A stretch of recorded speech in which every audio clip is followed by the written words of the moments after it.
Scots are set to see a lot more of Boris Johnson in 2020 as the Prime Minister seeks to strengthen the Union and up the UK government's involvement in Scotland.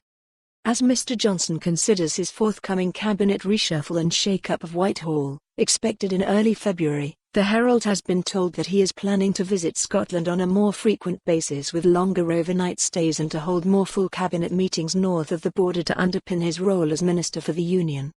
Once Brexit is done on January 31, the big focus domestically will be on strengthening the Union, declared one senior government source. Scotland is going to see a lot more of Boris and his ministers in 2020. Another Tory insider noted, once more people see Boris on the ground, they will warm to him. He has to have longer stays in Scotland, for 2 or 3 days, and not just be seen as a visiting Governor-General who pops across the border every now and again for a few hours. The government plans for stronger engagement with Scotland come as Mr Johnson and his administration appear to be enjoying a honeymoon period, with an opinion poll by Opinion giving the Tories a healthy 17-point lead over Labour 47 points to 30, with 42% of people saying the PM is doing a better job than expected while 33% said he is performing as badly or worse than they had thought. At present, the PM and the senior colleagues in the Downing Street inner circle are piecing together how to recalibrate Whitehall and redraw the constitution so that it makes devolution work better.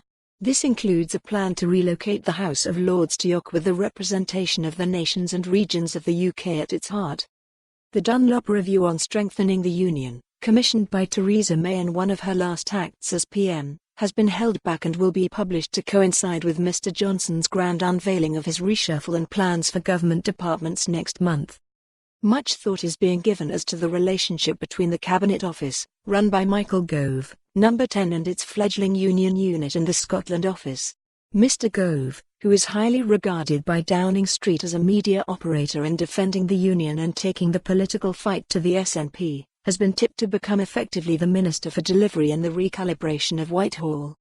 Several sources have told the Herald that, in terms of defending and promoting the Union, one of the problems Whitehall has suffered from is a silo mentality, with each department not plugged into an overall constitutional strategy.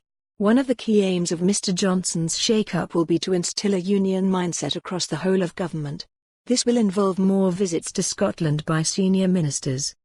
Another key aim will be to deliver more infrastructure projects on the ground. So for more on this story, visit the news article link.